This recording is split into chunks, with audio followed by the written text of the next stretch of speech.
What's going on, everybody? GemMint here with the new comic book day reviews. It's Wednesday, December 14th, and as always, gonna go through this week's books as spoiler-free as possible. Kind of a light week, but there were some bangers. Before we get into them, I am going live on Whatnot today at 2 p.m. Pacific, 5 p.m. Eastern for 1 hour, $1 start auctions. I've got exclusives and ratios, plus I'm giving away a Thor 337, the first appearance of Beta Ray Bill. Make sure to come check us out. A lot of fun over there on Whatnot. And let's start with Image Comics. So we've got Dark Ride, issue number 3 by Joshua Williamson, Breeson, and Lucas.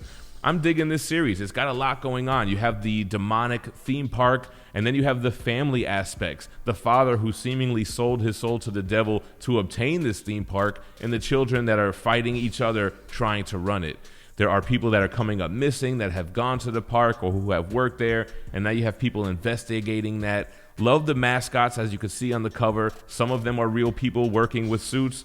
Some of them seem to be something a little bit more. It's creepy, it's fun horror. I'm really digging it. Then moving on to Art Brute. This is by W. Maxwell Prince. He's joined by Morazzo and Lopez. So when I first saw the title, I was like, Art Brute, probably gonna skip this. But when I saw it was W. Maxwell Prince, I had to pick it up. Apparently, this is a book that he created before Ice Cream Man and is kind of re-releasing it.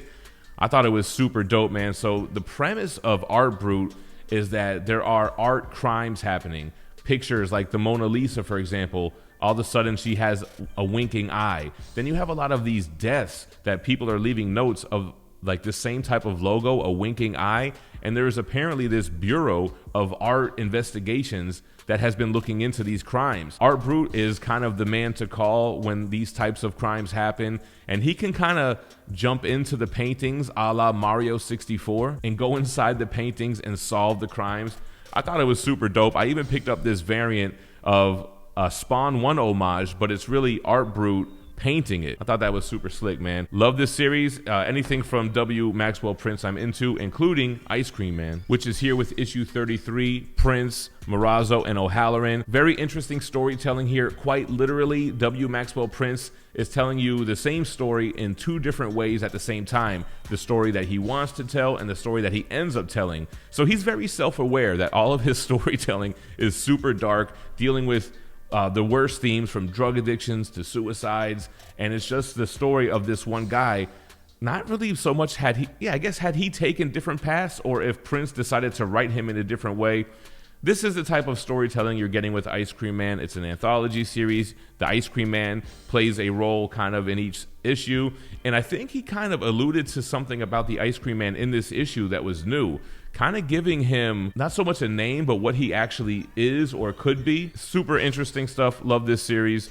And then we have Hell to Pay, issue 2. This one's by Charles Soule, Sliney, Rosenberg, and Crank. I really liked Hell to Pay issue number 1. Issue number 2 kind of felt like it was in familiar territory. Basically, you have this couple who have to pay a debt to Hell in order to escape, and they have to do it before they figure out that she's actually pregnant. It's against the rules. But essentially, there are 666 coins, the currency of Hell, which are made up of human sorrow, that they had to find on Earth and bring back. It kind of reminds me of, what is it, Bloodstained Teeth, the vampire story on how the guy's got to recruit all the Sips.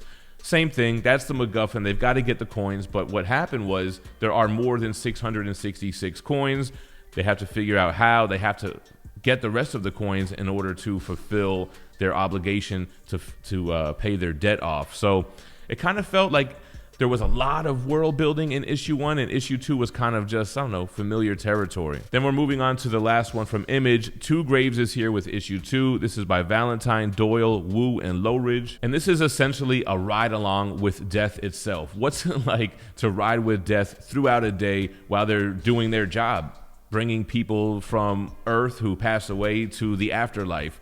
But there's kind of a twist here that they're alluding to about the girl riding along with death. I don't really want to give spoilers out there, but it's almost like she is going to be playing a more important role than what she thinks she will. So it's a cool story. I kind of like the idea and the vibes.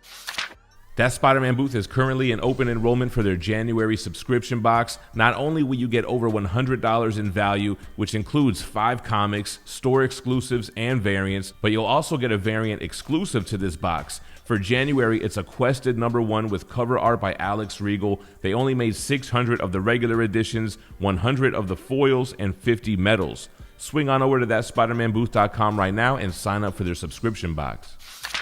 Moving on over to DC Comics, we got a new #1 from Black Label. This is Danger Street, Tom King. You got Fornes and Stewart. So I always like to try Tom King stuff. Sometimes I like it, sometimes I don't. This one I couldn't get into, man. So this is like a Dr. Fate story, setting together a team that's trying to join the Justice League. But I got to be honest, man, I couldn't get into this, and when I got to this page, they really lost me. Bro, when we got to this page, I'm like, you know what? I'm checked out. All this dialogue, this newscaster reporter, I just wasn't interested in the story. Metamorpho, Dr. Fate, these kids that feel like they're from the Sandlot that are riding on a doom buggy, I just couldn't get into it. And for some reason, I decided to give this Dark Crisis one-shot a try. It's The Big Bang by Mark Waid, Dan Jurgens, Ratmund, and Blee. I really liked this one-shot, man. I thought this was a great issue. This was totally different than Danger Street in the sense that the Dark Crisis one-shot just had a flow to it, man. You have the Flash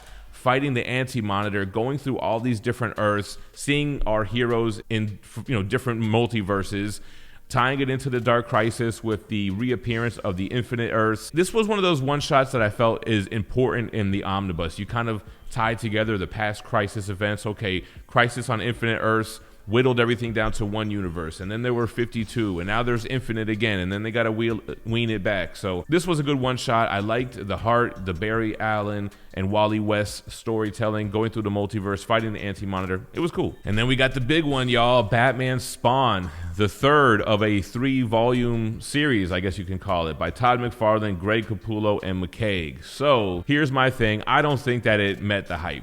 A lot of hype surrounding this, of course. It's an iconic team up. They've done it 2 other times, like I said. This one, it was kind of like parallel storytelling, how the Court of Owls engineered Batman and how, I guess, Hell engineered Al Simmons, and playing with the dead zones. I mean, it really feels like it's tying in strongly with the current Spawn ongoing. The thing I don't really like about the Spawn books, if I really think about it, is the narration storytelling. It's not really so much dialogue between characters. It's literally Todd McFarlane explaining the story in the boxes. It's exposition heavy in that sense. But it had great artwork here. I like the parallels between Joker and Clown. That was interesting. I don't think I've ever really thought about that before, on how it's basically the same thing. Cool battle between Spawn and Batman, playing with the dead zone so you can put them on even playing fields, showing how powerful Spawn really is. I like how it even mentions something like, really, he's supposed to be fighting Superman if you're talking about power sets. But it was a good issue. It was okay. I don't think it lived up to the hype, and I don't think it could have. All right, y'all, let's bring it on over to Marvel. We're still in the dark web. We're Amazing Spider-Man issue 15 by Wells, McGinnis, Rathburn, and Menez. I really like the artwork in this issue, and I like how they dumbed down Eddie Brock. He feels like old Venom. He just wants to eat Spider-Man's brains. The rest of the issue really just feels like X-Men Inferno Part 2. Even though they revisited Inferno recently, that one didn't feel like Inferno. This feels like Inferno. Madeline Pryor, Ben Reilly, bringing hell on Earth, kind of in a goofy sense a little bit, but still was pretty entertaining. I didn't like it as much as I liked Dark Web 1, and I like this setup on this Ben Reilly versus Peter Parker here. So interested to see what that battle looks like with Spider-Man and Chasm. There is an X-Men tie-in for Dark Web as well. This is by Jerry Dugan and Reese. And it's exactly what you would think from a Marvel event tie-in. What are the X-Men doing during this invasion of Limbo on Earth? And we have the Summers brothers, who obviously have ties to Madeline Pryor, and Ileana Rasputin, who has ties with not only Madeline Pryor, but Limbo. She was the queen of Limbo for however long. So coming to terms with the fact that this is Madeline Pryor unleashing all this, going to confront her and save people in New York City along the way. All right, guys, we got a new jumping on point for the Invincible Iron Man. We're on issue 1 here. Jerry Dugan, Juan Frigeri, and Brian Valenza. Dope cover artwork here. And I thought this was a good #1. It does a good job of kind of recapping Iron Man's origin, letting us know where he's at now. It feels very much like Chip Zdarsky's Batman, where a Tony Stark without his billions, kind of low level, starting over from the garage, gets attacked by another type of Iron Man armor. But there is a dope twist on who's underneath that armor. Even with me being vague like this, you'll never get it. So I think that was really clever storytelling. I've been looking forward to a new Iron Man run that I could jump into. I liked how this one started, so I'll stick with it for a little while. Which brings us on over to Deadpool issue number 2. This is by Wong, Coquello, and Menyon. So this is kind of a funny series, man. You've got Deadpool, who was tasked with assassinating Dr. Octopus. It gets all mixed up with the Carnage symbiote. And then another mercenary joins in here who's also supposed to be assassinating Doc Ock. I like the Hulk 340 homage as well. It was kind of funny. There was literally a line in here where I laughed out loud, and I think that's what you're getting into when it comes to Deadpool. It was an okay issue. I'll keep reading to see what happens with this. All right, then we've got Planet Hulk World Breaker issue number 2 by Pac, Garcia, Smith, and Sotomayor. We're 1,000 years in the future on Sakaar. We're following Amadeus Cho and his granddaughter, who basically everybody who has some Hulk in their blood is being hunted down and killed. So we got to find Bruce Banner. We got to find the strongest one there is to help combat this threat. And you know what we find out after 1,000 years, there's always a threat. There's always somebody coming to ask for Banner's help. And it's not as righteous as they think. It's not something like, hey, we want to help and save the planet. We just want to defeat our enemies. So I kind of like this one. I liked it more than issue 2. Liked where they're going with this. Kind of got an old man Banner thing going on. Moving on to the Savage Avengers, issue number 8. This is taking place in the future, 2099, by Papos, Magno, and Grutengern.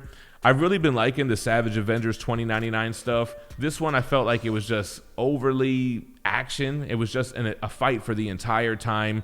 But then they started doing some crazy stuff at the end here, because we're in the future where they can pretty much get away with anything, kill people off. It doesn't matter because it could always be retcon in the present. So they do have this epic big finale at the end, but it ain't over yet. We got to see what happens in issue 9. The last one from Marvel, we got Monica Rambeau, Photon, issue number 1. This is by Al Ewing, Fiorelli, Marisa, and Lopez. So when I saw Al Ewing was the writer here, I was like, okay, that's interesting. So they're really going to put some oomph into this. They're really going to give it some storytelling. Issue 1 doesn't really do that. It kind of just gives us an idea of who Monica Rambeau is, who she was, what's her day-to-day life looking like as a superhero and as a daughter, a cousin, what's going on in her personal life, getting a bacon, egg, and cheese the Aki way. So it was kind of slow, but the end kind of makes me interested to see where Al Ewing is going to take this character. It's kind of one of those things where, you know, I just got to get away from it all. Let's just zip out into space and see what happens. But you get the feeling like maybe she zips too far. I mean, it doesn't even tell us, so there's no way to really spoil this. So he kind of got me hooked at the end, man. I'll check out Photon issue number 2. All right, guys, the last publisher, Boom Studios. We got Grimm issue 6, Stephanie Phillips, Flaviano, and Rico Renzi. So this starts a new arc, which I kind of feel like doesn't do justice to the first arc. The big revelation was that she was obviously the daughter of the Grim Reaper, and now the Grim Reaper has been assassinated, so she's got to take his place. But I feel like not much really happens in this issue. There seems to be some type of either possession or somebody who's got this symbol that they're putting on these people's heads that only the Reapers, the Grims, can see. Humans can't see it, but some kind of demonic force is uprising, and it seems like our Grimm, Jessica Harlow, needs to take it down. So I guess we'll see what happens. I felt a little bit slow. Then we have Specs issue 2 by David M. Booher, Chris Sheehan, and Roman Stevens. Interesting storytelling. What if you ordered the X-ray specs out of comic books, but when you put them on and made a wish, it actually worked? Well, I'm sure these two kids will have a lot of fun until they wish away the bully, and now they got to try to cover their tracks. This is kind of one of those stories that just shows you be careful what you wish for, kind of like the Simpsons monkey paw thing. You got to be real specific, because if you wish for something, it might just happen, but not in the way that you intended. So that's where we're at with issue 2. And then we have our gem of the week. The pick of the week, this might be one of the first times it was from Boom Studios, man. I could see Berserker may have got it a few times. This is a brand new issue. It's an oversized magazine format, A Vicious Circle. This is by Mattson Tomlin and Lee Bermejo. Amazing artwork here. I actually got a chance to get a preview of this artwork at Baltimore Comic-Con. And what's crazy about the artwork is Lee Bermejo doesn't stick to one style for this issue. So this issue is about a guy. It's taking place in like the 50s or the 60s. So the artwork is black and white. Photorealism. The pencil work is amazing. It looks like you're looking at pictures. He's got a wife. He's got a kid. And there is a rule in this house that you cannot go into the cellar. That's where the monster is being held. So The plot here is that this guy is from the future, and so is the other guy that's locked in the cellar. Now, either time one of these guys kills somebody, it shoots them to a different timeline. So he's trying to live a normal life. He has a wife, he has a kid. He's just trying to stop this guy from killing people, literally keeping him alive by feeding him raw eggs. But he's got this rambunctious little kid, and kids are curious, and he tells them not to go in the cellar, but you can imagine what happens here. Now, what's dope about this is that anytime they shoot to a different timeline, the art style drastically changes and changes to match the era. So in the future, you get this very futuristic vibe, going to prehistoric times, as you can see a T-Rex on the cover. Very interesting. It would be a dope movie for sure. Pick it up, even though it's a magazine format. If you don't, A Vicious Circle, Gem of the Week. And there we go, guys. This week's new comic book day reviews. Let me know what you're looking forward to the most, or if you've already read them, what was your favorite comic? I'm sorry this came out a little bit late, man. Been crazy busy trying to get back on track here, but appreciate your patience. Appreciate you watching. Make sure you guys stick around, man. The end of the year room tour is coming soon, and it's going to be crazy, man. Stay minty fresh. Peace.